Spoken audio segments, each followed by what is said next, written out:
Here in the United States, we're often brought up and told we don't have propaganda, that we have a hard-charging investigative press, we have this educated, skeptical, even cynical citizenry, and that if there were powerful interests trying to manage and manipulate public opinion, they would be exposed.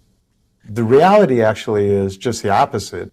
Academics like Alex Carey and others who've spent their lifetimes looking at how propaganda works finds that it's actually in Western democracies and open societies where you need the most sophisticated sorts of propaganda. And since World War I, thanks to people like Ivy Lee and Eddie Bernays, propaganda has become a business, this business of public relations. Or as one of the firms that has often represented dictators, the Burson Marsteller firm puts it, their business is perception management, to manage public perception, public policy on behalf of their clients, whoever they might be.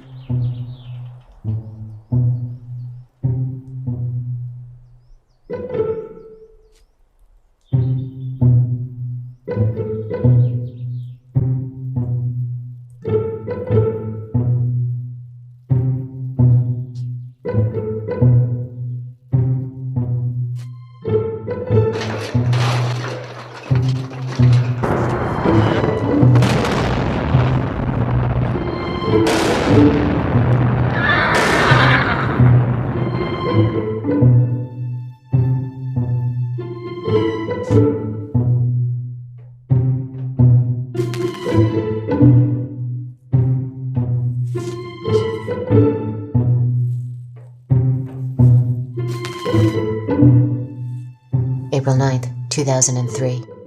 Throngs of Iraqis spontaneously attack a statue of Saddam Hussein, the face obscured with Old Glory. Later, the stars and stripes are replaced with red, white, and black, symbolizing the transference of power from the liberators to the liberated. Defense Secretary Donald Rumsfeld describes the scenes as breathtaking. For the British Army, they are historic. BBC Radio calls them amazing. And they were, because the entire event was staged. Years after the operation, a U.S. Army report admitted that the toppling of the Saddam statue had been engineered by a psychological operations group. The document states, "Our TPT, or Tactical PSYOP team, saw the statue as a target of opportunity." A week earlier, another psychological operation laid the groundwork for what followed.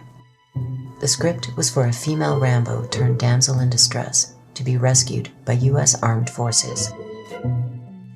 In the situation that we're talking about here with Private Lynch, as you know, on about the 23rd of March, her 507th Maintenance Company was ambushed. A number of the members of that maintenance company were killed, a number captured, and a number were unaccounted for, she being one of them. We waited 24 hours to get the cameras there to set up the whole thing to make this big rescue, and the SWAT team goes in to save her, and then she becomes an instant celebrity overnight. That story happened the same day that the tanks were rolling into Baghdad. That's the same day that we shelled the Palestine hotel where the independent journalists were. The same day we blew up Al Jazeera's television station. And killed one of their journalists. What we're getting on the front pages of the papers and in the news is the rescue of Jessica Lynch. So that was a PR substitute story. Toppling of the Saddam statue, they got Shalabi's group. The Renan group had actually formed them. The CIA had paid the Renan group to form the Iraqi Congress as a counter group to Saddam Hussein, and they were based here in the U.S. Then they flew them over there and they shipped them into Iraq. They were the ones that were standing around the statue as, a tank was used to pull it over. The Renan group had been around. He worked for George W.'s father. And he worked for Clinton, too. His firm, he used to be a public relations press guy for Carter. And he created a PR firm that specialized in war. The head of the Rendon Group, John Rendon, denies that he is a national security strategist or a military tactician. Rather, he states, "I am a politician and a person who uses communication to meet public policy or corporate policy objectives. In fact, I am an information warrior and a perception manager." Following the first Gulf War, Rendon was paid $23 million by the CIA to create anti-Saddam propaganda. Following 9/11, he was charged with public relations for the US bombing of Afghanistan. Rendon is far from alone. Public relations has mushroomed into a $200 billion a year industry, with PR flacks in the United States now outnumbering journalists. Propaganda has become the primary means by which the wealthy communicate with the rest of society. Whether selling a product, a political candidate, a law, or a war, seldom do the powerful deliver messages to the public before consulting their colleagues in the public relations industry. Colin Powell presents a now typical case. He didn't choose a seasoned diplomat for the position of Undersecretary of State. Instead, he chose Charlotte Beers, known in PR circles as the Queen of Madison Avenue. Her resume includes successful advertising campaigns for Head & Shoulders Dander Shampoo, Uncle Ben's Rice, and now Uncle Sam. You see a news show, you watch 60 Minutes or a Fox program or whatever it is, you tend to give more credibility to what you're told is journalism.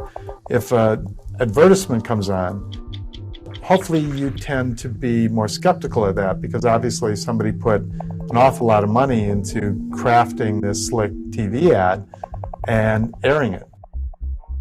But what you probably never suspect is that that news story you just watched was also crafted by a company given to the TV station or network with the understanding that they would put their own logos on it, identify it as real journalism, and air it. Colonel Sam Gardner would eventually chart 50 false news stories created and leaked by the Bush White House propaganda apparatus prior to and during the assault on Iraq. Foremost amongst these were the lies that led to the war in the first place. It was not bad intelligence that led to the invasion, concludes Gardner.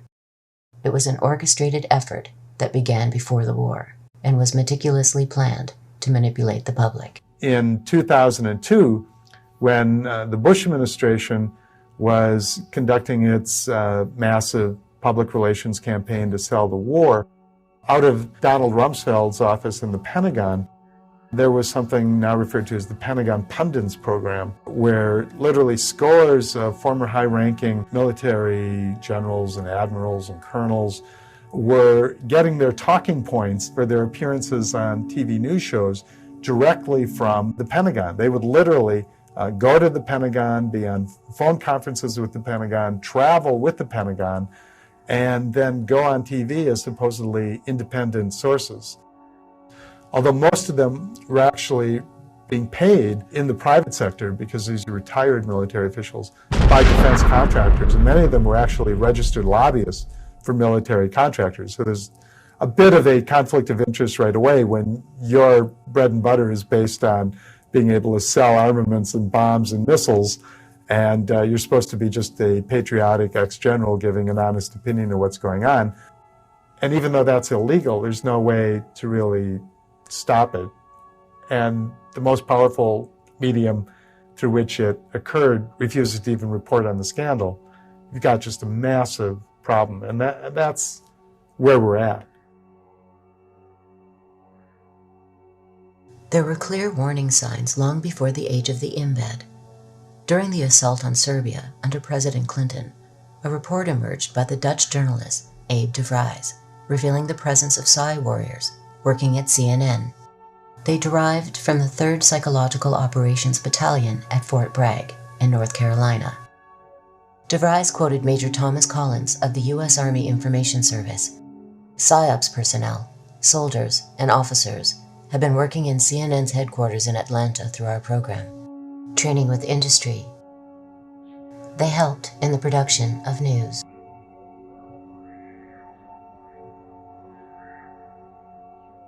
What made the Iraq War different were not so much the tactics or even the scale, but the high-tech synergy. It was almost impossible to tell where the state ended and the Fourth Estate began. One of the things that we don't want to do is to destroy the infrastructure of Iraq, because in a few days we're going to own that country. Should they they have used more? Should they, use a Moab, the mother of all bombs, and a few daisy cutters, and, let's not just stop at a couple of cruise missiles. The invasion of Iraq represents a pinnacle of domestic Psywar in the United States, an unparalleled integration between public relations firms, corporate media, and military psyops. At the time of the assault, large segments of the American public were convinced that a nuclear attack by Saddam Hussein on their nation was not only possible, but imminent. Soldiers who comprised the invading force were similarly confused, with a remarkable 77% believing that Hussein was responsible for the attacks of 9/11. Many earnestly believed that the mission was to destroy a mysterious group known as Al-Qaeda, while bringing freedom to the Iraqi people.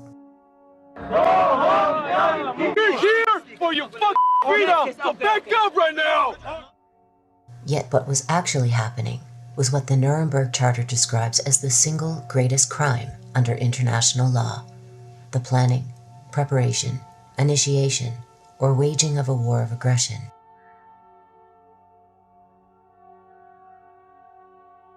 Seven years later, the results of the invasion are clear.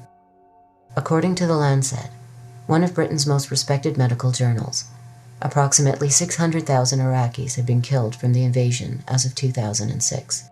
By 2009, a polling agency put the number at over 1 million. 4 million Iraqis have been made refugees in their own country. Their entire society is shattered. How did the land of the free and the home of the brave arrive at a place where citizens could be manipulated with such efficiency and on such a massive scale? Our story begins in an unlikely place, a coal mine.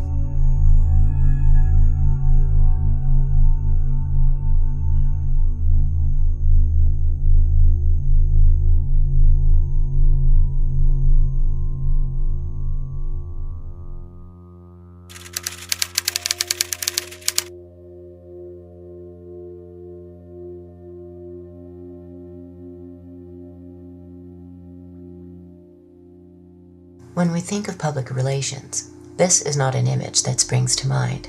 Yet it was here, at the turn of the century, in the town of Ludlow, Colorado, that PR as we know it began to take shape. From the beginning, it was steeped in class warfare. The conditions that men, women, and children worked under in 19th century America were very much like what we think of now as the conditions in the global South, in which 13, 14-hour days were not uncommon. Living conditions were often in barrack-like housing. Children worked right alongside their parents. Those were the kind of conditions, and certainly if you picture what we see in the global South today, almost slave-like conditions, you can make the comparison pretty easily.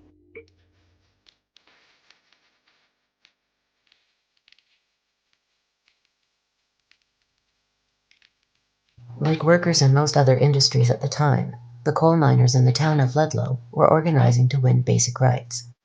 In 1914, the United Mine Workers Union called for coal companies to grant safe working conditions, tolerable wages, and compliance with state mining laws. In response, a labor organizer at Ludlow was shot to death by gunmen working for the Colorado Fuel and Iron Corporation, owned by the Rockefeller family.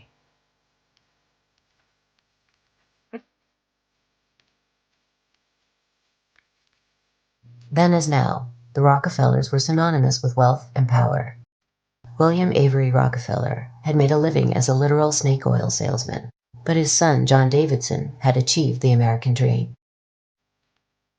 His fortune was built by exploiting oil reserves in Mexico and the United States. John Davidson Rockefeller was America's first billionaire, but it was his son, John D. Jr., who would define the Rockefeller legacy in the 20th century.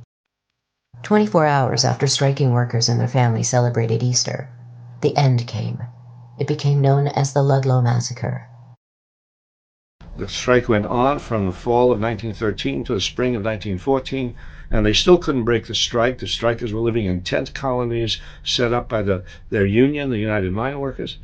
And in April of 1914, the National Guard, which at this time was being paid by the Rockefellers, National Guard attacked the tent colony. Men, women, children, killed many people, set the tents afire.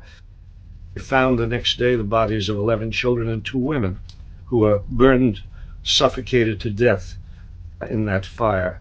That was called the Ludlow Massacre. A brief glance at events prior to Ludlow reveals that the brutalization of workers in the United States was not an unusual occurrence. 60 years earlier, in 1847, a nationwide general strike was met with violent oppression by federal troops. Over 30 workers were killed and 100 wounded at the Battle of the Viaduct in Chicago. In 1894, federal troops killed 34 American Railway Union members, also in the Chicago area. The troops were attempting to break a strike led by Eugene Debs against the Pullman Company. In 1897, 19 unarmed coal miners were killed and 36 wounded by a posse organized by a sheriff near Latimer, Pennsylvania. Most of the workers were shot in the back while attempting to flee. The worldview of the great capitalists at the turn of the century can be summed up in the words of William Vanderbilt. In response to a suggestion that the New York Central Railroad should adjust its train schedules to accommodate the public, he replied, "The public be damned." But the relationship between the public and corporations was changing.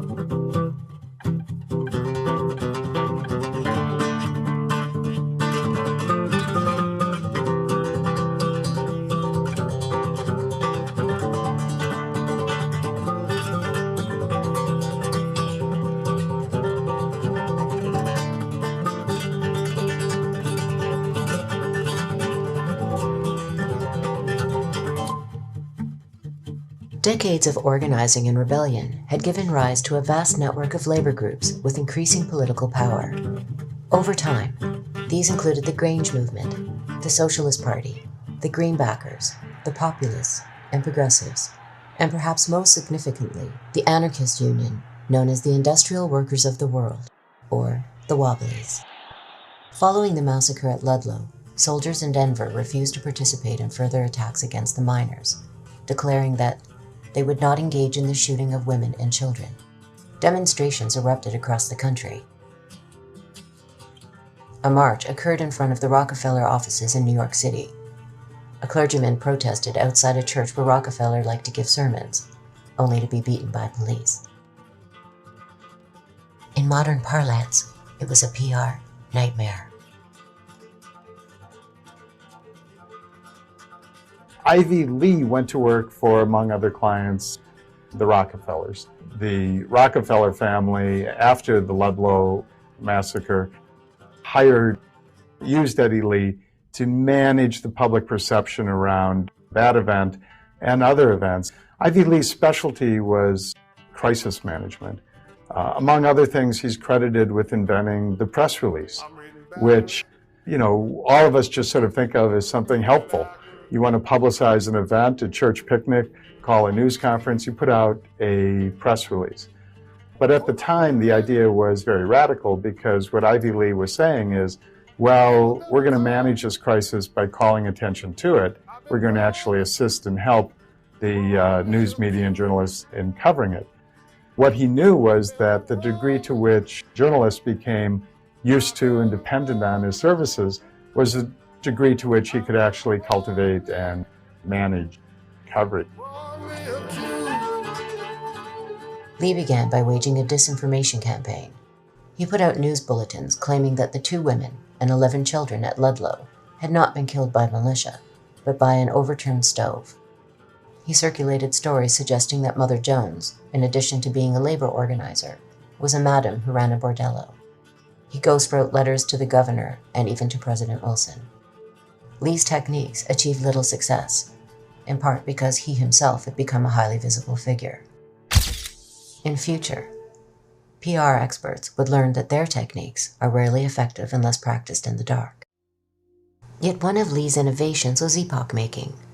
Upon learning that the Rockefeller Foundation had $100 million set aside for promotional purposes, he convinced Rockefeller to donate large sums to colleges, hospitals, churches, and charitable organizations in order to generate positive publicity. He also suggested that Rockefeller Sr. begin handing out money in public and that Jr. appear in staged photo ops at work sites. What Ivy Lee understood was that the corporation needed a makeover. Widely perceived as greedy, tyrannical institutions, corporations needed to manufacture an image of warmth and caring. This was the beginning of the public relations industry. Rockefeller didn't set up the Rockefeller Foundation until Rockefeller became very unpopular because of his labor policies. And suddenly Rockefeller needed to create a good impression. Well, it's an interesting phenomenon that the poor actually give a larger percentage of their income than the rich. I think the rich feel that they're doing more because, giving $100,000 seems like a substantial kind of donation, and it doesn't matter that they have 100 million. They still think, well, they've done quite a lot. So it's partly a result of this distortion of economic values, and it's partly a result of being cheap. People don't want to give away their wealth, Ted Turner said, because they're afraid their status in the Forbes 400 is going to go down that little bit. So they give it away when it's prudent or when it's beneficial, when they can get some displayed benefit out of it, or when it can give them access to a different sort of social class or a different group that they want to be part of. But they have a more functional view of their wealth rather than a strictly charitable view. Charity, and private charity, and you might say government charity. Any kind of action that sort of relieves people's distress a little bit without changing the system, maintains the system. In fact, that is the way the American system, which is very exploitative and very unfair, that's the way the American system has been maintained for all these centuries, really, by giving people a little bit and giving enough people, just enough, to prevent them from breaking out in open rebellion.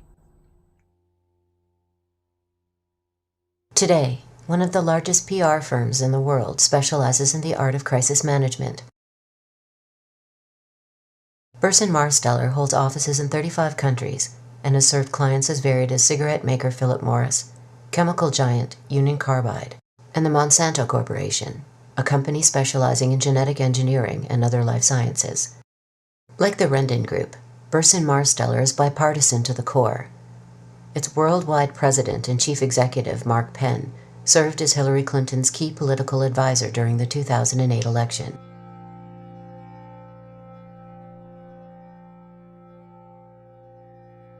The most disturbing facet of Burson Marsteller is its willingness to work with the world's worst human rights violators. They ran PR for the Indonesian government as it committed genocide in East Timor.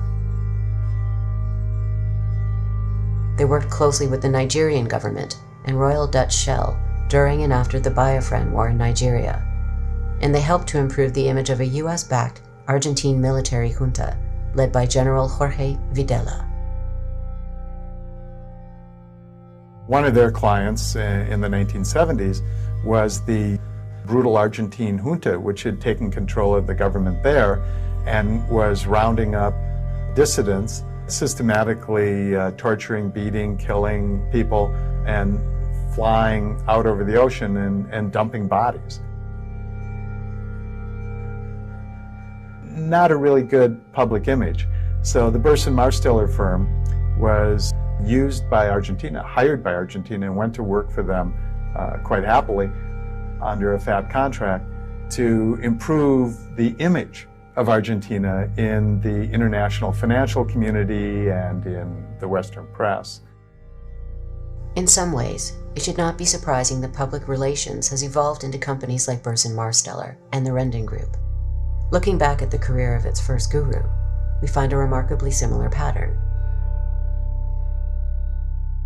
Ivy Lee went to work for the IG Farben company, a big German industrial company, and we know now that IG Farben was actually part of the Nazi propaganda inner circle. One of the most effective and, of course, horrifying government propaganda campaigns ever organized was the Nazi campaign that continued for years and years under the direction of Nazi propaganda minister Joseph Goebbels. And I.G. Farben paid Ivy Lee and also paid Ivy Lee's son to represent not just their interests, but the interests of Nazi Germany in an effort to paint the Nazi regime as being a friendly regime.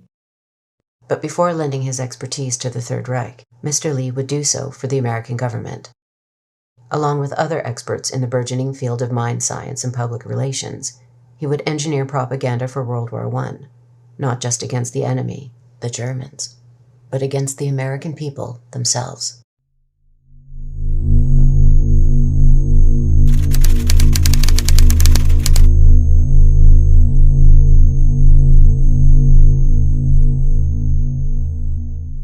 We often talk about propaganda being relatively recent, but of course it isn't. Even in ancient societies that weren't democratic, especially large states, it was understood by elites that if you don't have the support of the people, you could be in trouble. And so a fair bit of attention was actually given to legitimizing military adventures. I'm remembering here a passage from an old Chinese text, I think it's Han Feizi, so it would be about 2,300 years ago, where the author of the book says, in general, and I'm quoting now, in general, war is a thing that the people despise. Therefore, when a young man is to be sent off to war, his wife, his parents, his family should gather around him and say to him, conquer, or let me never see you again. And this is a very powerful sense of, well, first of all, the violence done to that young man, but also of the sense that war is disgusting to most people, and it is often not in their best interest, and therefore one needs all kinds of songs and dances. And in this case, threatening the young man essentially with dispossession. You can't return to your family, you can't return home, you'll be disgraced, so honor, security, everything is being played upon her. And it continues. So yeah, national security is one of the most powerful notions in modern times. To swindle, I think, people to do things that are not in their best interest, and to support massive military complexes that are not in anybody's interest, but that are like cancers feeding on society frequently. Propaganda and persuasion have been around for centuries, eons, but propaganda in its modern sense can be traced to the 15th and 16th century, when the Catholic Church was in a tough competition with the Protestants over how to articulate a religious vision for the world. And the reason that I mention this is that it shows that propaganda is about mindset, it's about ideology, it's about worldview, how people see things, as distinct from an individual policy or whether you happen to like this candidate or that candidate. So that's where the word came from, for propagating the faith. And that's the way the word was used up until the early 20th century. And then what emerged, particularly with World War I, was the application of this propagating the faith to refer to international affairs, to refer to what a national government would do, a national security policy.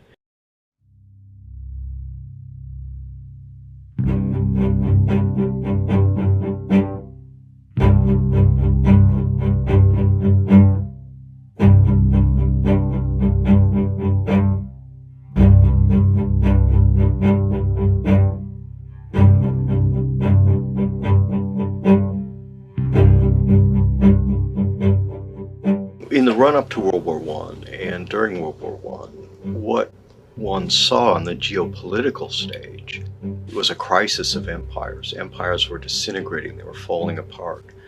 The British Empire seemed extremely strong at that time, and yet nevertheless was in a downward phase. It couldn't afford to support its own army, for example. Same with the French. Same with the Austro-Hungarians. Same with the Russians, the Tsarist Empire. Same with the Ottoman Turkish Empire, and so on around the world. When that war was underway, most particularly the United Kingdom came up with an office whose specific purpose was promoting the war aims of the United Kingdom, the English, through publicity, through covert operations, through what would today be called dirty tricks, through telling the truth, through a whole number of different applications of information, using information as an instrument of war. And from the get-go, from the very beginning, it was both aimed at the enemy and aimed at the home population. The Creel Commission was the American variant of it. Woodrow Wilson came into office in 1916 with the slogan, "Peace without victory."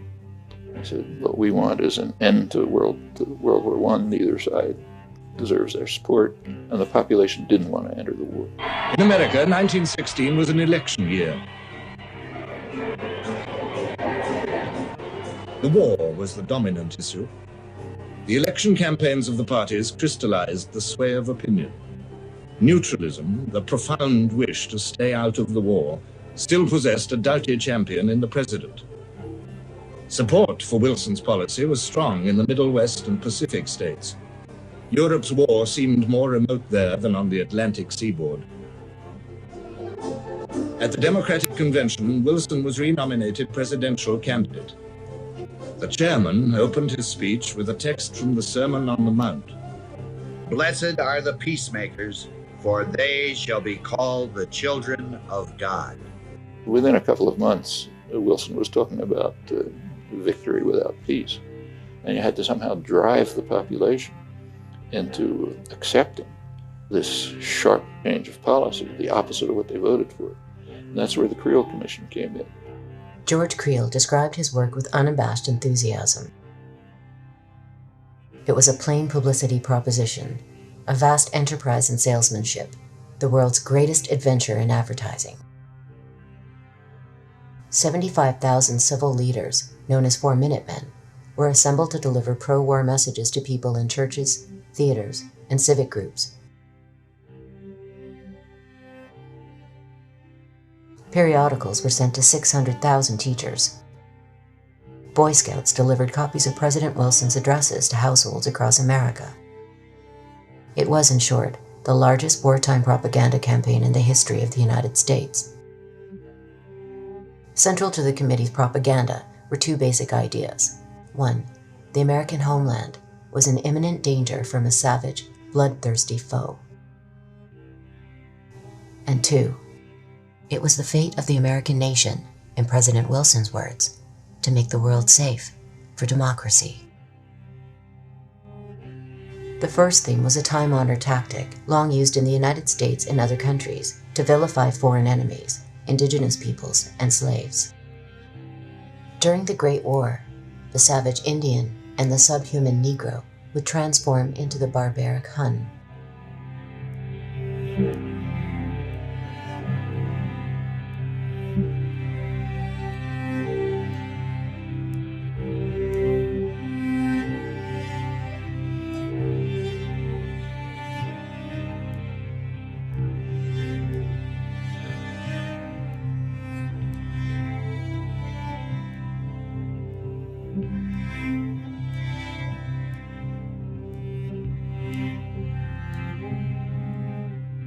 The caricature of the bloodthirsty Hun was bolstered by a series of fake news reports leaked by the new propaganda industry and disseminated to the public. Among them, the babies in Belgium had had their hands cut off, were being impaled on bayonets, and in one case, nailed to a door. That a Canadian had been crucified by German soldiers, and that dead bodies were being boiled down in so-called corpse factories to be used for ammunitions and pig food. In a foreshadowing of the Freedom Fries incident, sauerkraut was renamed Liberty Cabbage. False atrocity stories would become a staple for nations in wartime throughout the 20th century. The recent example occurred prior to the first Gulf War. While I was there, I saw the Iraqi soldiers come into the hospital with guns. They took the babies out of the incubators, and left the children to die on the cold floor. As it turns out, the massacre of babes never occurred. The young girl was actually a member of the Kuwaiti royal family and had been coached by the public relations firm Hill and Knowlton to give persuasive false testimony. Kids in incubators, and they were thrown out of the incubators so that Kuwait could be systematically dismantled.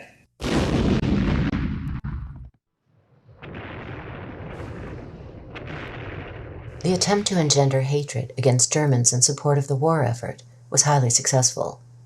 But there was another, equally important aspect to the domestic propaganda campaign. If every adventure story needs a villain, it also needs a hero.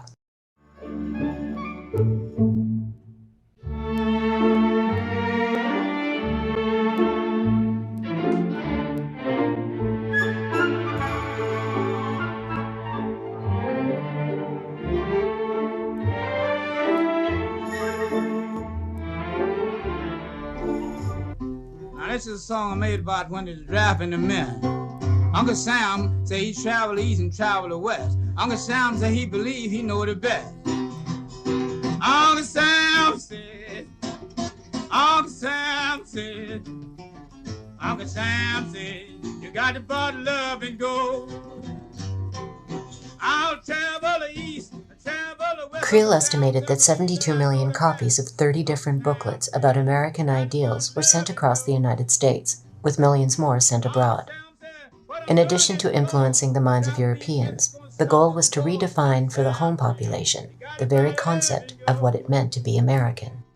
The new American would not interpret events from what Creel called a class or sectional standpoint, but rather as a unified collective. In this manner, the people could be herded into one white-hot mass instinct. Previously, military action by the United States had been justified under the pretense of maintaining order, protecting American interests, and bringing civilization to the savages.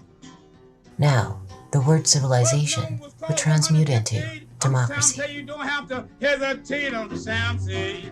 You got it by love and go. Next number is called 192. Uncle Sam said, you don't come, I'm going to talk. Marshall McLuhan, the Canadian communications theorist, once said that if a fish could talk, and you could ask a fish, what's the most obvious element of your environment? The last thing that the fish would say would be water. That's the last thing the fish would notice. And it's true about any culture. Those things that are most powerful and most obvious to an outsider don't get seen by the people swimming in that water. Americans as God's chosen people.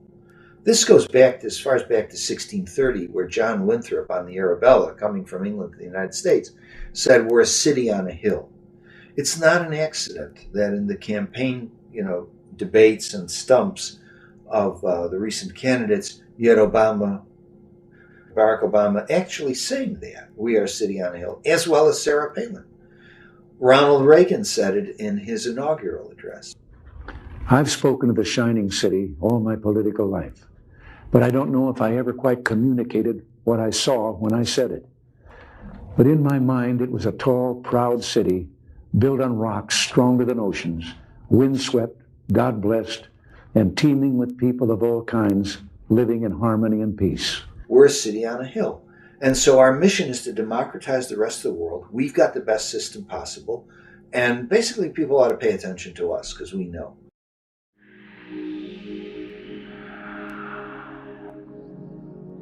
The idea of a particular state cast as savior of the world would be taken to new heights in the United States. But it wasn't an American invention. The savior motif was used as a justification for virtually every imperial intervention during the colonial era. French leaders spoke of a civilizing mission in their new colonies. British leaders spoke of bringing progress in civilized government to India. Imperial Japan spoke of unleashing an earthly paradise in Asia, while the Third Reich dreamt of a worldwide utopia.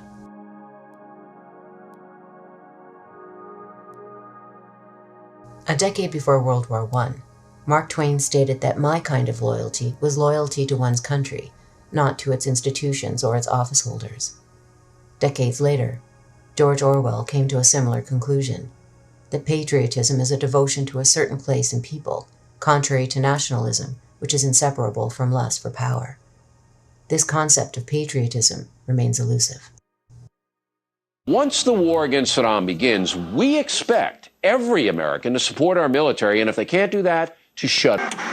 Equating super patriotism with militarism, military endeavor, military achievements, military struggles and victories, that's all supposedly a special manifestation of super patriotism.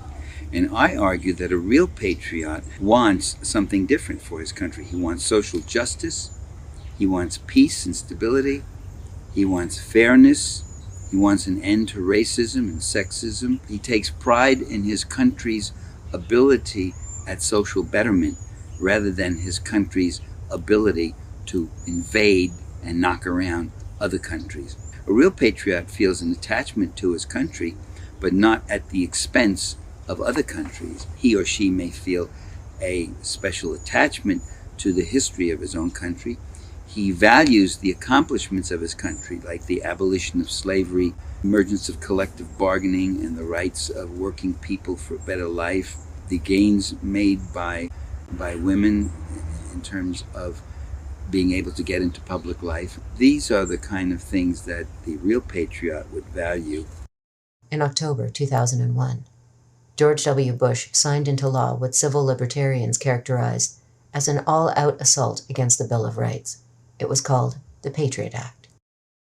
During the Great War, similar bills were passed.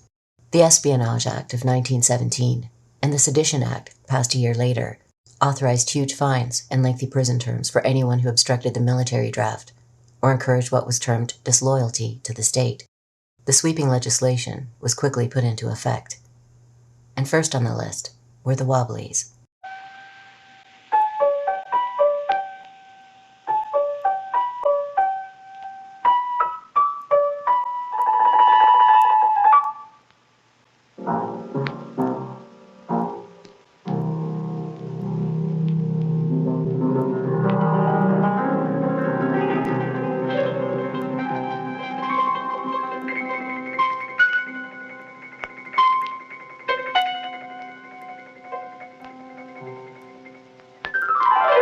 In many ways, the Wobblies were the most impressive example of a union movement in the history of the U.S. working class. Wobblies was the nickname for an organization called the Industrial Workers of the World, IWW, which flourished in the first decade and a half of the 20th century.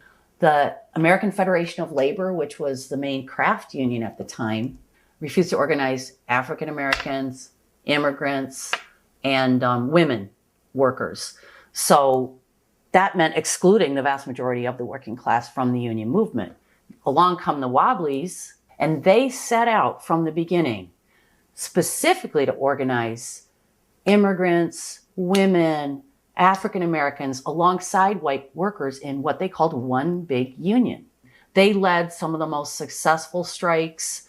One of their strikes was the first sit-down strike at the time. Women workers played leadership roles, something that was absolutely unheard of at the time.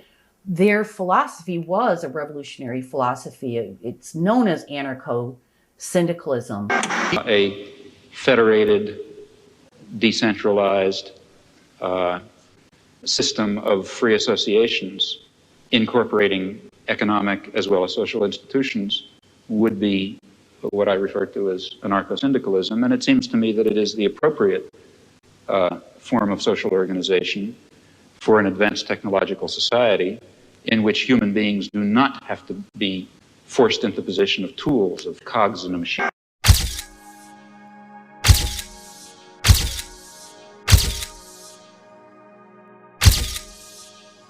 On September 5th, 1917, federal agents raided offices of the Wobblies across the nation, leading to arrests for the offense of causing insubordination, disloyalty, and refusal of duty in the military and naval forces. 101 of the defendants were found guilty, and received prison sentences up to 20 years.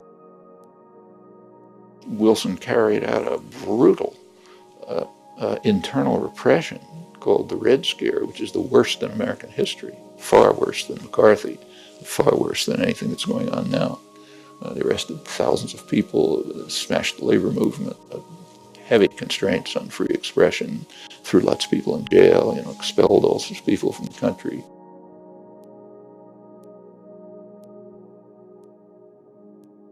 Yet what had started as a hunt against radicals soon spread to every corner of American society. Patriots were encouraged to inform on friends and neighbors who spoke out against the war, while surveillance increased dramatically, not only by the military, but by seemingly benign institutions like the postal system. The state flourishes in time of war. The state goes stronger in time of war. The state accumulates power. The military is enhanced. The forces of repression are enhanced. War is an opportunity for the government to grow in power. By the time the war ended, the total number of deaths had reached approximately 9.7 million soldiers, with millions more suffering life-changing injuries and severe post-traumatic stress. To what end was not clear. The massive bloodshed had not made the world safe for freedom and democracy. What it had done was produce enormous fortunes for a handful of corporations and banks, while leaving the worldwide labor movement in disarray.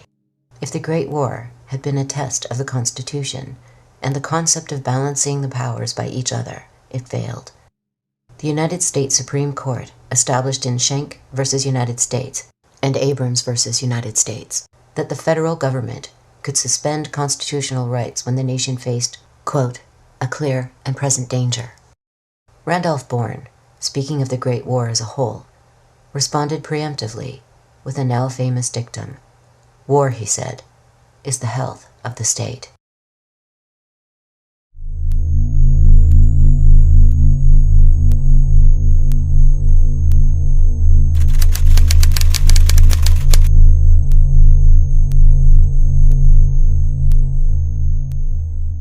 The definition of polyarchy that we have in the social sciences is a system where the participation of masses of people is limited to voting among one or another representatives of the elite in periodic elections. And in between elections, the masses are now expected to keep quiet, to go back to life as usual, while the elite make the decisions and run the world until they can choose between one or another elite another 4 years later. So really, polyarchy is a system of elite rule, and a system of elite rule which is a little more softcore than the type of elite rule that we would see under a military dictatorship, for instance. But what we see is that under a polyarchy, the basic socioeconomic system does not change. It does not become democratized. Wealth is not redistributed downward. You don't see a more equitable redistribution of wealth and resources. So that's the key. Socioeconomic dictatorship and free elections. That's the prescription for polyarchy.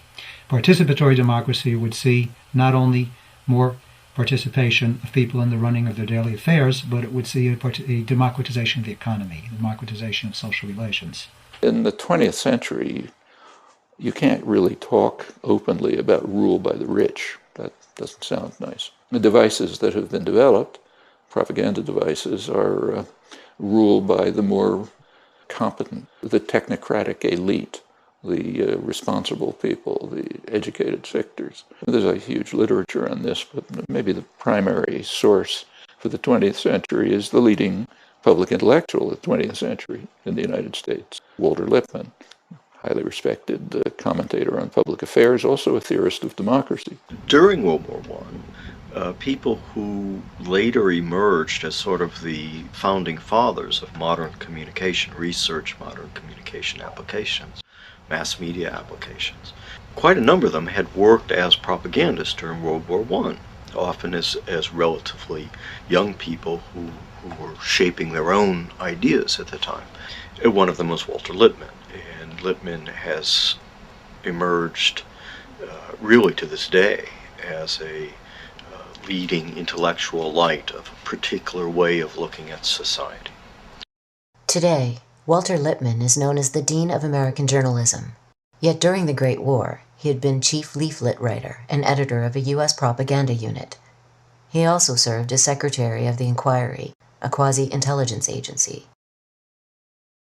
Before dealing with Lippmann's contributions to political theory, we first have to understand the forms of democracy that have characterized the United States and other Western nations since the age of the Great Revolutions. A leap forward from the age of monarchy, the new nation-states would nevertheless preserve the concept that wealthy elites had the right to rule over the mass of the population. Well, it's done me a sight of good coming forward in time like this, to see how wonderful things have turned out. But I wish I could take you back with me, back in time, back those 200 years when we were starting as a nation. I wish you could have seen this country then.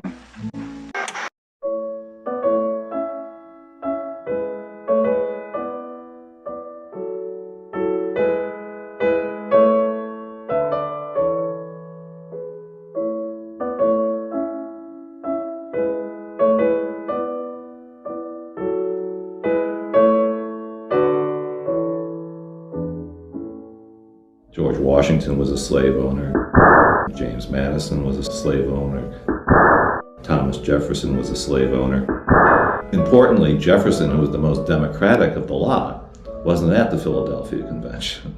He was ambassador to France, and he picked up a lot of radical ideas from the French Revolution, which didn't exactly endear him to people like Alexander Hamilton.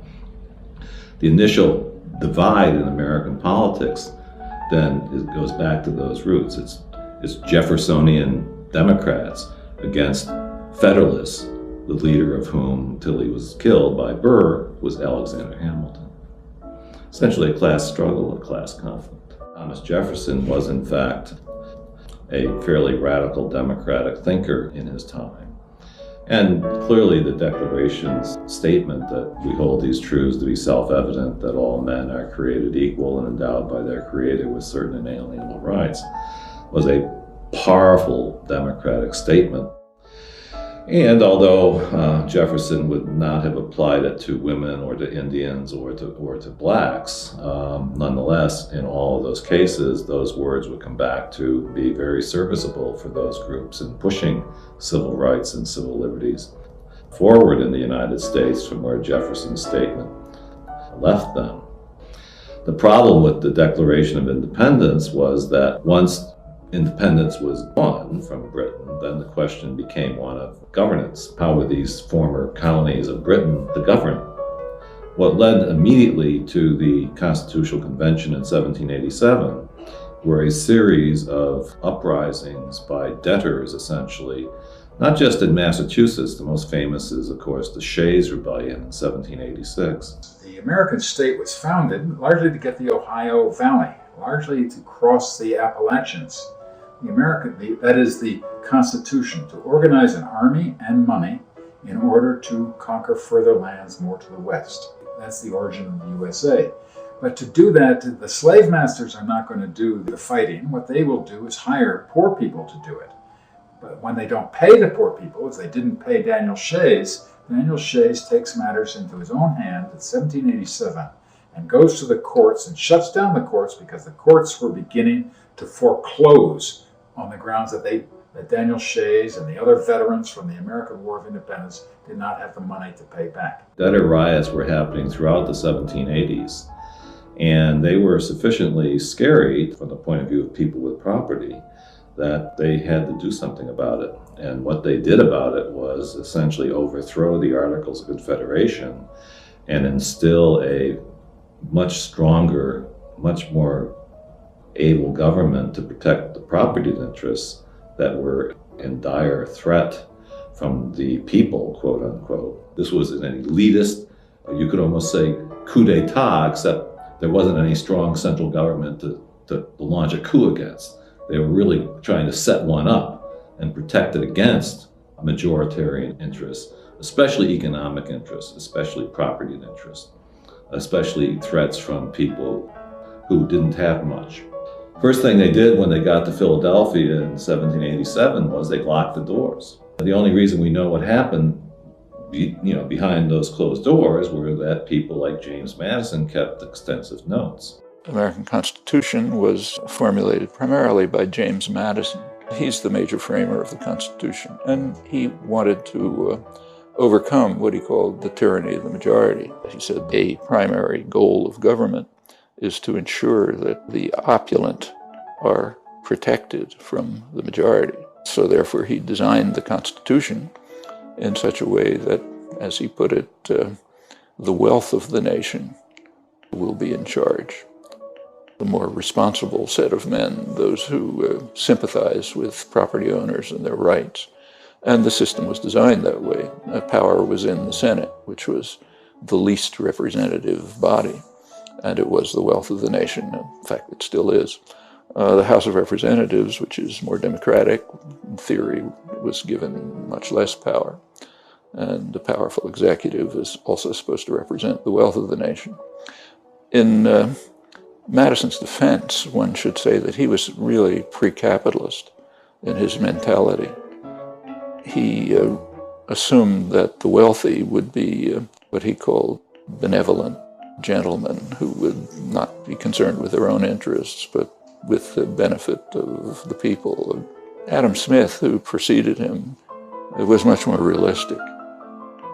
He pointed out that the principal architects of policy, namely the merchants and manufacturers in his day, they ensure that policies are designed so that their own interests are protected, no matter how grievous the effect on others, including the people of England. It's rather interesting to compare Madison's thinking, which founded this country, with the first major book on politics, namely Aristotle's Politics. Aristotle surveyed many kinds of systems and decided that of all of them, didn't like any of them, but he said of all of them, democracy is probably the best.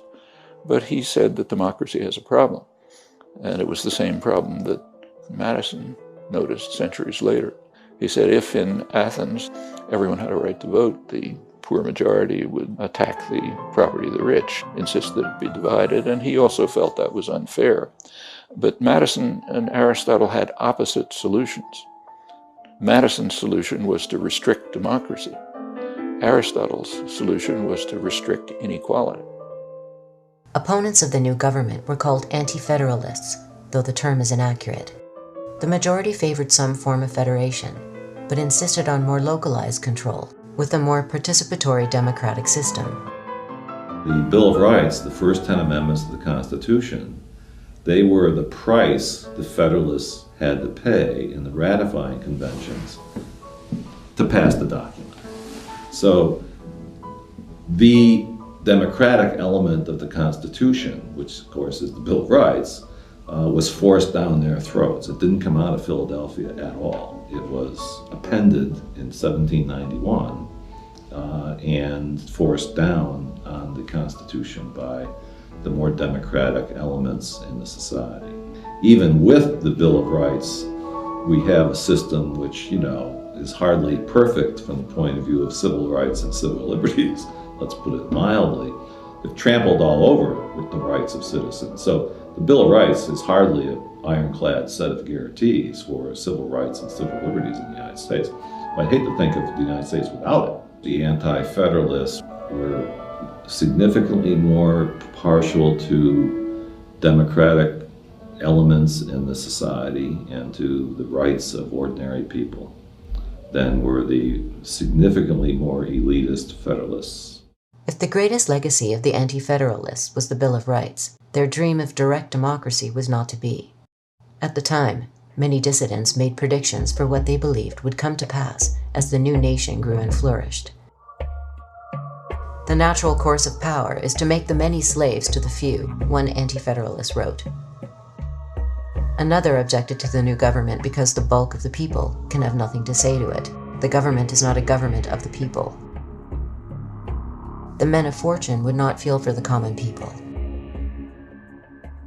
An aristocratical tyranny would arise, in which the great will struggle for power, honor, and wealth. The poor become a prey to avarice, insolence, and oppression. In short, my fellow citizens, it can be said to be nothing less than a nasty stride to universal empire.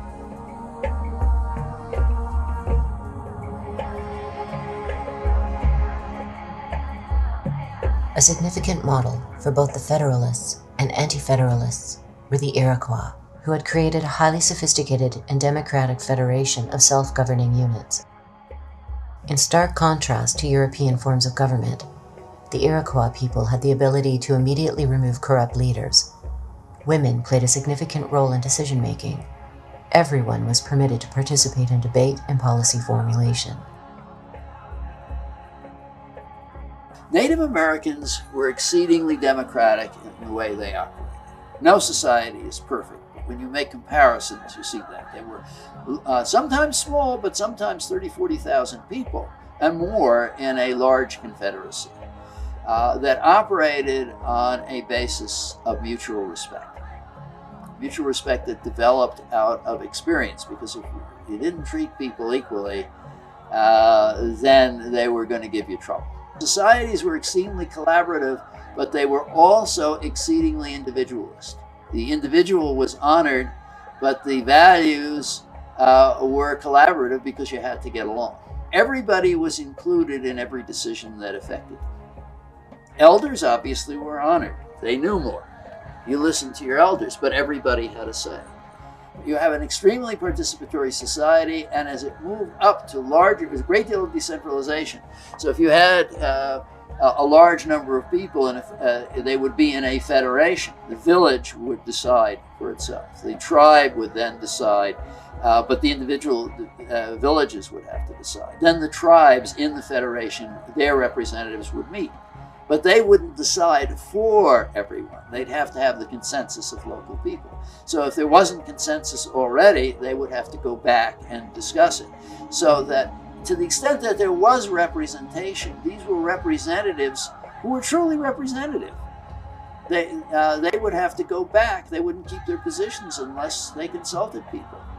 And they knew that. Even if they had the authority to make a decision, people would go elsewhere and not keep them as leaders if they didn't listen to them and they didn't treat them. By and large, you had a much more participatory society, and even on the larger, more representative level, the representatives really had to listen to their constituencies.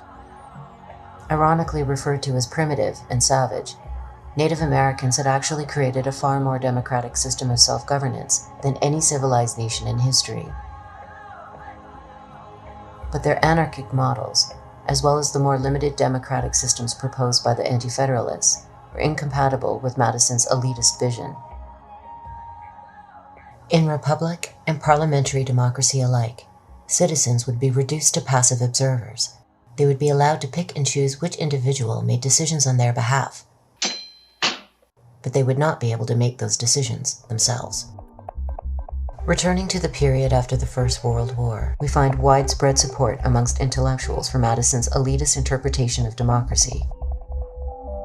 According to Walter Lippmann, the public's function in politics was to be interested spectators of action, but not participants. Yet Lippmann perceived a problem.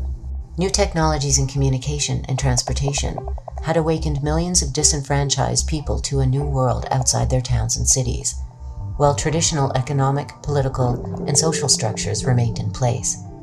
Something had to change. But rather than advocate structural changes in society's institutions, Lippmann suggested that propaganda readjust the public mind. In his essays on democracy in the 1920s, which are incidentally called progressive essays on democracy, he was a Wilson, Roosevelt, Kennedy liberal in the American sense. He says that the majority are simply incompetent. They are ignorant and meddlesome outsiders, in his view. That's the majority of the population. And to allow them to participate in decision-making would be a complete disaster. So therefore we have to design means to ensure that what he called the responsible men, of whom he was of course one, are protected from the roar and the trampling of the beasts, the ignorant majority.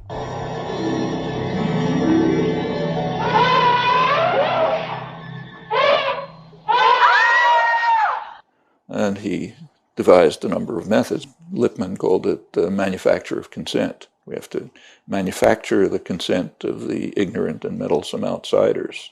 mass of the population. And the huge public relations industry was developed at the same time. They are the people who manage and control the marketing exercises that are called elections in the United States. They are marketing exercises, and they're well aware of it. Apparently we have all been wrong. It is pronounced California. Ladies and gentlemen, the governor of the great state of California, Arnold Schwarzenegger.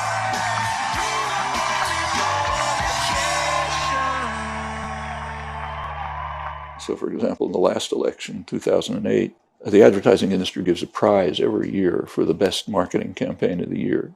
2008, they gave it to the Obama campaign, who beat out commercial competitors. The idea is we market candidates the same way we market toothpaste or lifestyle drugs or automobiles. Of course, it helps to have a lot of money. And in fact, Obama greatly outspent McCain, and not because of popular contributions, came mostly from financial industries. He was their candidate, and his policies will presumably respond to his constituency.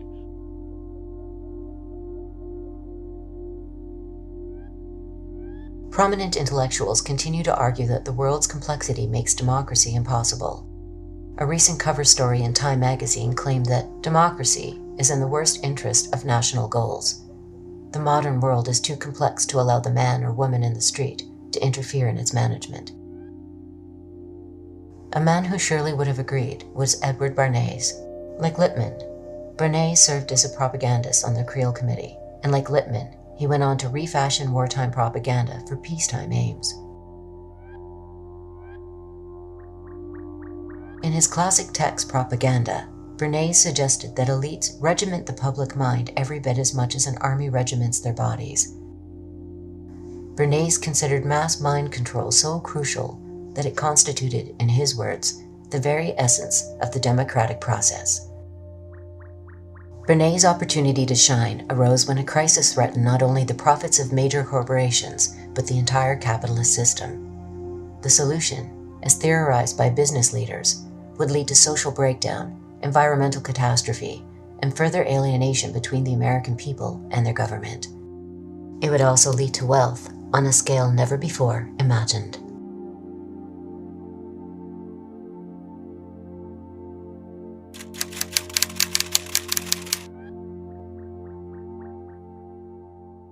The major story that advertising tells us about human happiness is that the way through happiness is through the consumption of things. That in fact buying something in the marketplace will make you happy. In fact, that's the message of almost every single ad. And it's not often you can say that there is one message that is in the literally millions of ads that are produced every year.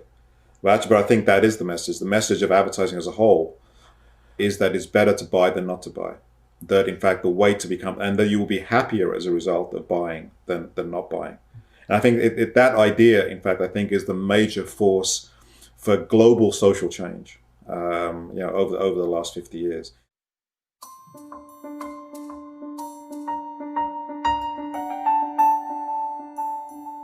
In the 1920s, business leaders were faced with a dilemma. Overproduction of goods had exceeded demand. Production between 1860 and 1920 had increased by 12 to 14 times, while the population only increased by a factor of 3.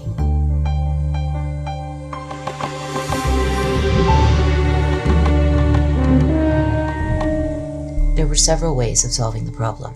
One was to reduce working hours and raise wages so that production and consumption reached an equilibrium. This would have led to more leisure time for workers and a higher standard of living. The problem with this solution is that it could have entailed a slight decrease in profits. Corporations are mandated by law to maximize profits on behalf of their shareholders, regardless of social or environmental costs.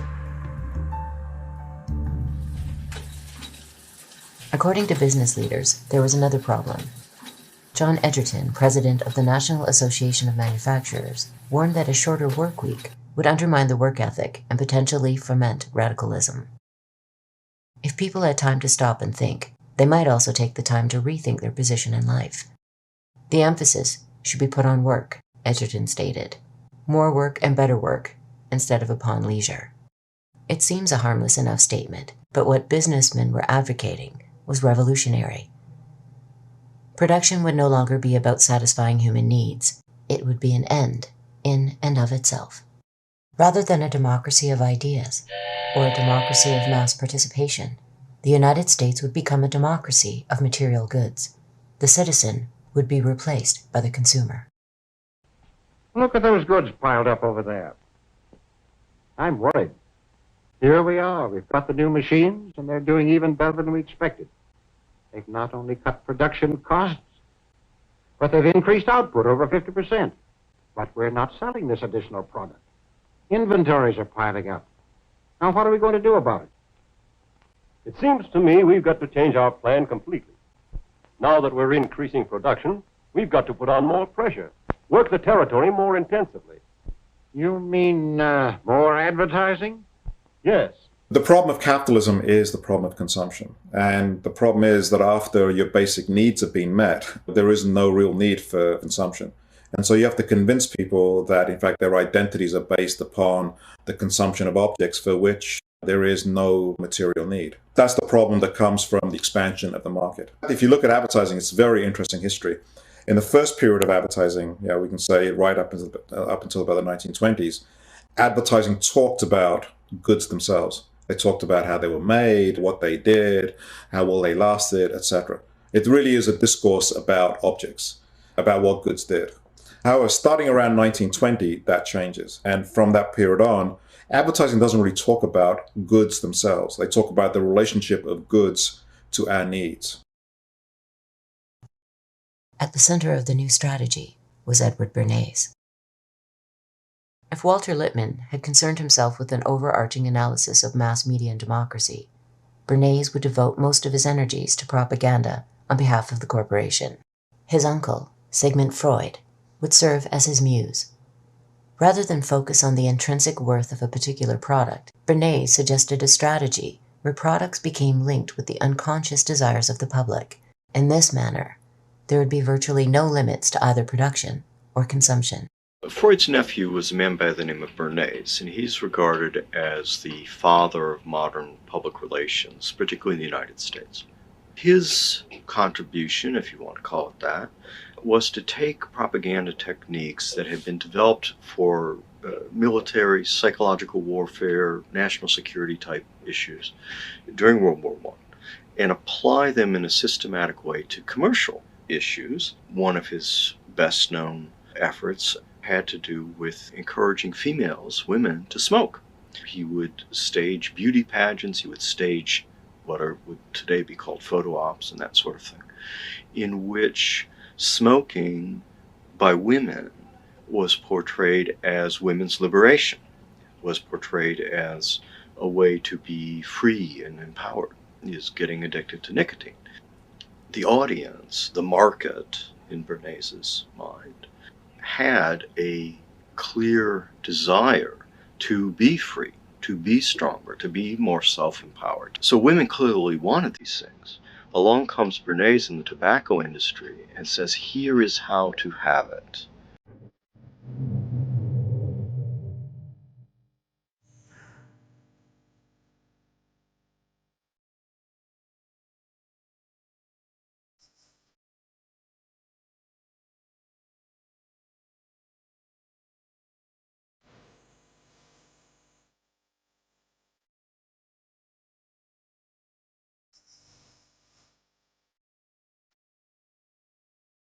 Goods don't make us very happy. Goods are not central to satisfaction. What actually really makes people happy are non-material things. What makes people happy seems to be things connected with sociability. I don't mean to say by that material things have nothing to do with happiness. Poor people are not happy. They don't have access to clean drinking water. They don't have access to food. They don't have access to shelter. So it's not that material things are not connected to happiness. They are to some degree. But once you get past a certain level of comfort, material things simply don't provide us happiness. At the same time, there is this giant propaganda system of advertising that is, again, perpetually telling us that the way to happiness is through objects, the way to happiness is through consumption. What makes people happy are things to do with society, with connection, with personal connection, with autonomy, with relaxation. In fact, when you ask people what it is that makes them happy, goods very rarely come into it. However, the problem is that capitalism has to sell goods. The marketplace provides goods, and therefore what it did was it took the images of the life that people really want, which is a life of meaning, of connection, of sociability, of friendship, of family, of intimacy, of sexuality. Those are the images that it took, and it linked them to objects. And so advertising is both true and false at the same time. If it was simply false, it wouldn't work. But advertising is true to the extent that it reflects our real desires. As bizarre as it may sound for people who dream of fantastic wealth as a cure for unhappiness, the same holds for the wealthy. Beyond a certain level of material comfort, deprivation is relative. At the bottom level, sure, it's $5 million to $10 million a year. But once you've got 5 or 10 million, that doesn't seem like enough because you're associating with people who have 15 or 20. And when you get 15 or 20, then it's 50 and 100. And you wind up never feeling as if you have enough. And in fact, people really never even thought of themselves as rich, even when they were colossally rich, because of this phenomenon that psychologists call relative deprivation. They were comparing themselves not with you and me, but with each other in this little world that they come to inhabit.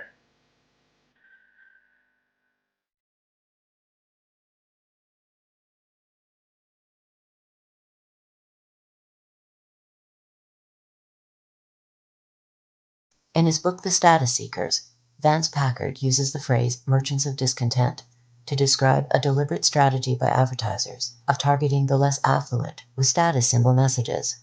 For someone with little chance of changing their social conditions in life, consumerism offers a quick fix that allows people to feel as though they are climbing the social hierarchy, when in fact they are standing still. The strategy was particularly evident in mid-century automobile advertising. Studies found that people who lived in housing developments were more likely to park their cars outside of the garage than those who could afford more expensive homes. A typical example is this advertisement from Plymouth. It reads, "We're not wealthy, we just look it." The American way of life would be characterized by a myth which would seem to make political activism unnecessary. In the new democracy of material goods, there were an infinite number of possessions to be purchased by rich and poor alike. There was no need to change institutions because the system was already perfect. It was called the American Dream, and happiness was just one possession away. Are young adults, and the shopping centers are built in their image. Selling to young adults demands a new kind of marketing.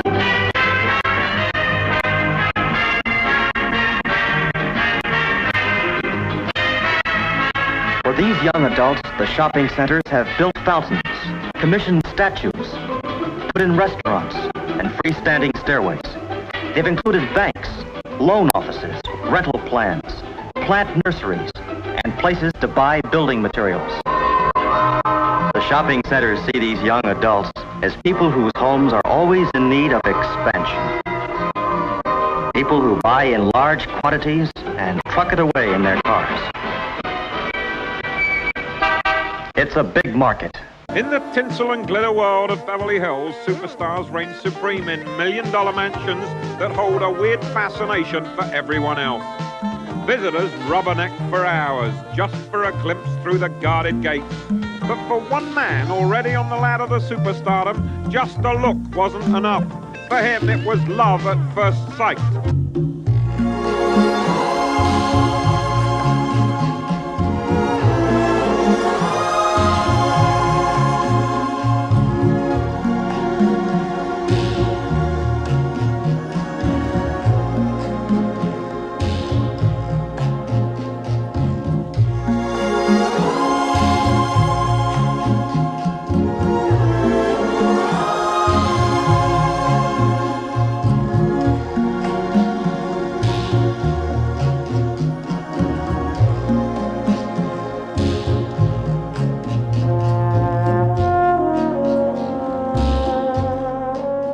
We just had, at the time of this filming, it was just a few days ago, there was an incident at a Walmart in Long Island the day after Thanksgiving where basically people were lining up for a sale 5 in the morning, and one of the workers there was crushed to death, was actually trampled to death by these shoppers. And when the ambulance arrived or whatever it was to take the poor guy to the morgue or the hospital or wherever they're going to take, they didn't want to get out of the way. They said, we've been waiting here since 5 in the morning. I'm not leaving. So that would be the consumer society at its finest. And oddly enough, exactly to the day 5 years ago, on that day, day after Thanksgiving, the same thing happened at a Walmart in Orlando. It was not a worker, it was a woman who was shopping there. And she wasn't killed, but she was trampled unconscious, and people wouldn't get out of the way for the medics to take her away. So when you get finally to that point, this is what Marcuse was talking about, and the whole idea of one-dimensional man and so on, was this tremendous emptiness again. And so I'm going to buy things to fill that emptiness up. And then we see the religious power of it. Because if the medics arrive basically to take the corpse away or the body to the hospital, and you're not going to get out of the way because you're going to save $50 on a DVD player, that suggests something has gone fundamentally wrong. Everybody's looking restless. Oh, that's an 8-minute countdown!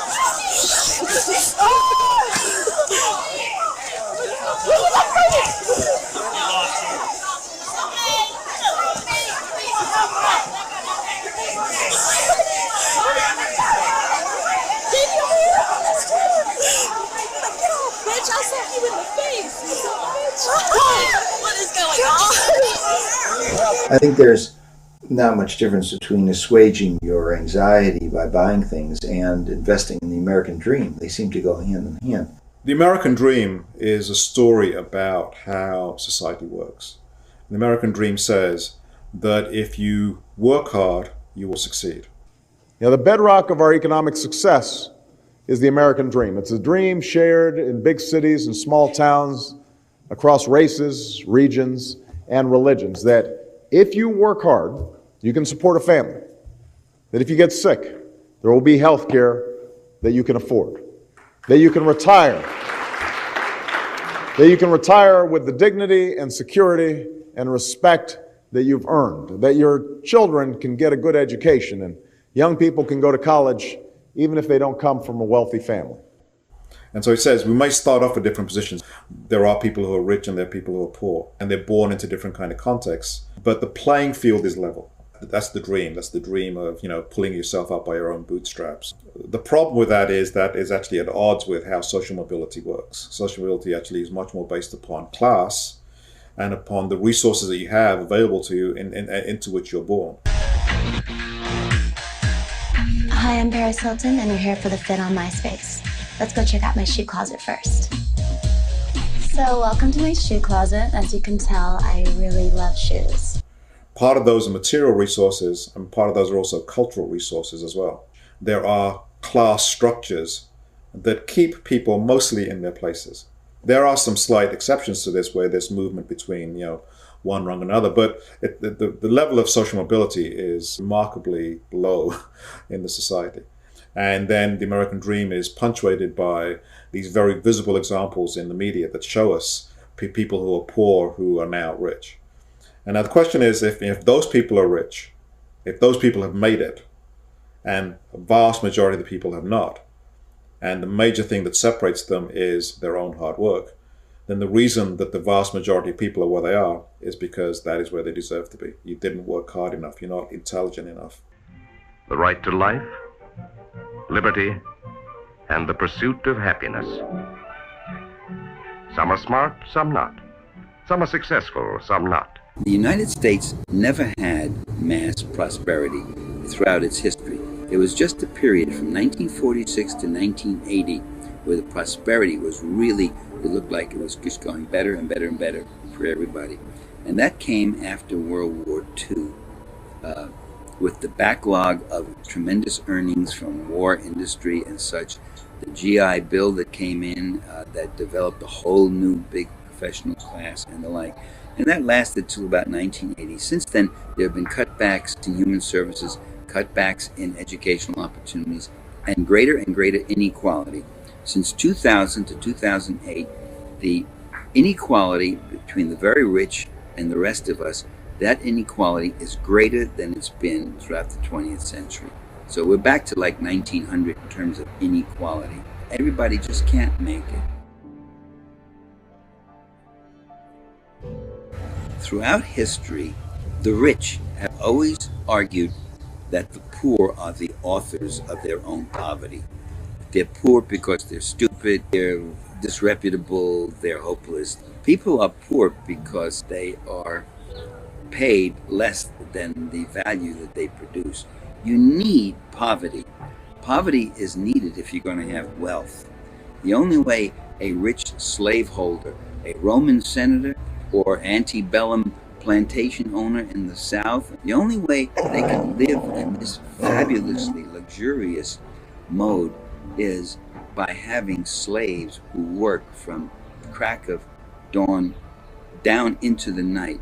That's expropriation. That's creating the poverty of the slave or the serf or the worker so that the slaveholder or the lord, the feudal lord, or the plutocrat, the capitalist, can really accumulate wealth.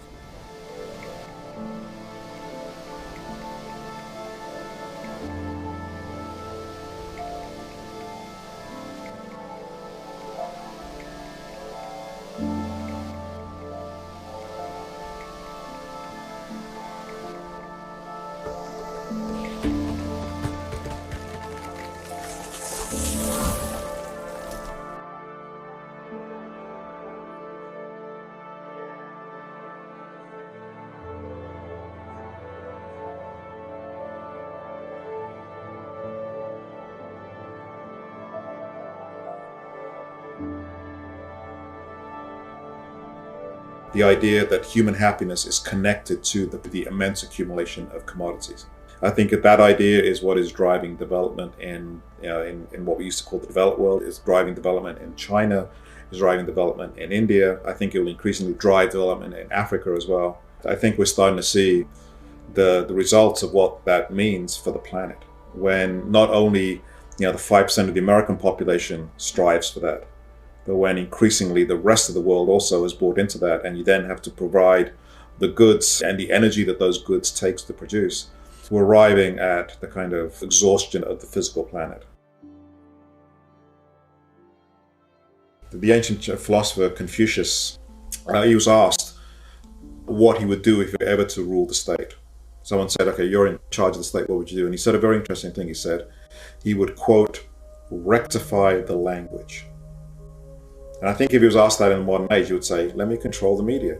If you can control the stories, you don't need to have soldiers on street corners to control them. You can control people in their own heads, in their own imaginations. On the one hand, it's really depressing because it's like, how do you then get out of it? Because there's no way you can have control of the media.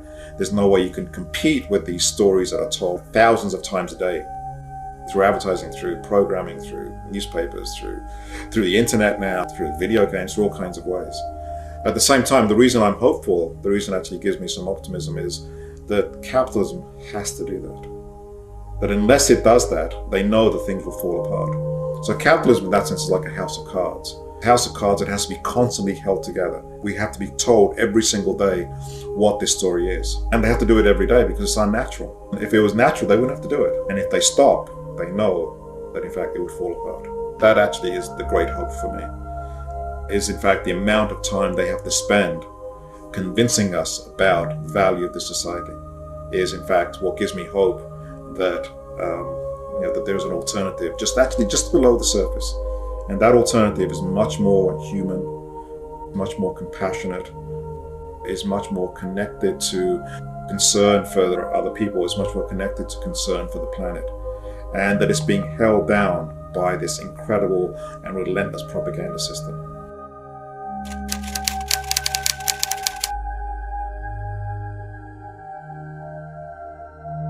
If a decision is made by a centralized authority, it's going to represent the interests of the particular group in power. If power is actually rooted in large parts of the population, if people can actually participate in social planning, then they will presumably do so in terms of their own interests. That's why Madison, for example, and Lippmann and Bernays and a whole host of others have argued that we cannot permit the population to participate. Because if they do, they will pursue their own interests, not the interests of the wealth of the nation. If you have centralized power, they'll use it for their own interests. You don't have to read that in a complicated textbook. It's understandable by any 10-year-old child, not by educated people, though they have it driven out of their heads, various illusions replacing self-serving illusions. If the population are participants, they'll serve their own interests. Public opinion is very well studied. So we have a wealth of information about what the public wants. And there's a huge disconnect between public opinion and public policy. The public and policymakers differ enormously on crucial issues. It's all very natural. It's nothing surprising about it, and people understand it. So about 80% of the population in the United States says that the government is run by a few big interests looking out for themselves. What do you mean by democracy? If you mean by democracy a system that accepts that the relative distribution of power and influence and wealth and income in the society is sacrosanct. If the social system we call and know as capitalism is inviolable, and you can't, in fact, erode or undercut the primacy of that class's power and property politically, then you've just ruled out democracy. The founders had a very clear idea that in order for political power to be democratic and to be equal, economic power also had to be democratic and equal. Okay? And that was the last thing they wanted. So they saw clearly that behind political democracy was economic democracy. Behind political equality was economic equality. And they did everything they could to block it. The claims of mind control are based on a belief that human beings are powerless or relatively powerless when they become the targets of psychological operations and propaganda. Media control, yeah, it has an impact on public opinion, without a doubt. It has an impact on the assumptions that people bring to trying to figure out what to do in their lives. It's powerful, but it's not the same as mind control. I think the best way to stop propaganda is for people to understand what it is and how it works. I don't think we're going to stop propaganda so long as we have freedom of speech. And frankly, I think that's a good thing for us. But there will always be people who exploit freedom of speech for their own ends. But propaganda loses its effectiveness if people understand what is going on. A very important thing that can be done to reduce the power of propaganda is to force the players to the surface, so that where you have campaigns, political campaigns, product campaigns, cultural campaigns that are organized by big propaganda agencies, public relations agencies, then part of the task for people who are observing this going on is to make this public. Make it understood that what's appearing on the front page of the Washington Post, for example, really is a propaganda or public relations campaign that's coming from a particular faction of society who are paying for it, and that they have names. It depends on what people believe, what people perceive, what people know. And for a democracy to really function and thrive, unlike Eddie Bernays, I would say what we need is more information, more freedom, more transparency, and more information about who's manipulating public opinion and the public mind. Eddie Bernays believed that fundamentally people were unable to govern themselves in a democracy because most of us were just too dumb to figure it out. And so he used that to justify his practice that he exalted of managing and manipulating public opinion. I think actually what we need is a lot more exposure and education about how public opinion is managed and manipulated, so that we have a citizenry that can actually function and be critical thinkers and decision makers and govern ourselves in a democracy. Clearly, individual and public opinion is crucial to everything. As long as you can manage and manipulate public opinion, or as Burson Marsteller likes to put it, public perception, you can control public behavior and policy. That's what Eddie Bernays knew. That's what he was saying when he talked about engineering consent. And so, yeah, I believe that the ultimate battlefield really is in the mind.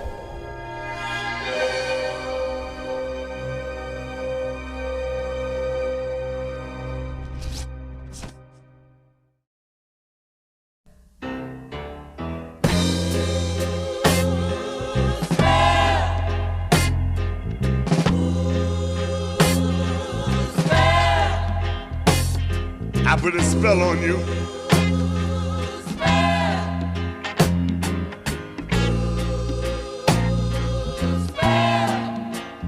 Cause you're mine.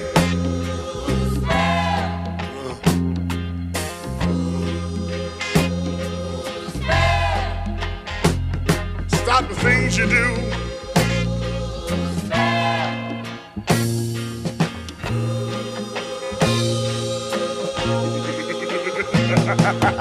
Watch out! I ain't lying.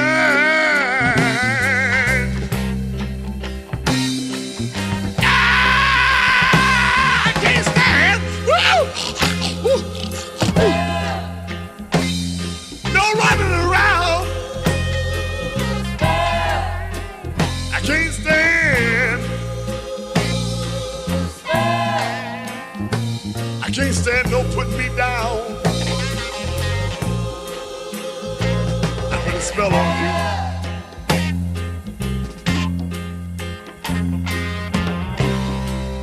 Because you're mine. Oh yeah. Stop the things you do.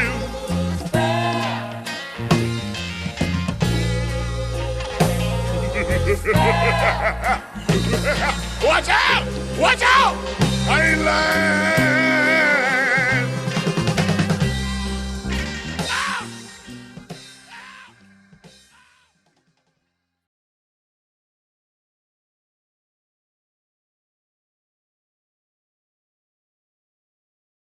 And you need to prosecute this satellite controller for trying to make me slur my words. I don't drink, dumbass. There's no receipts of me buying alcohol.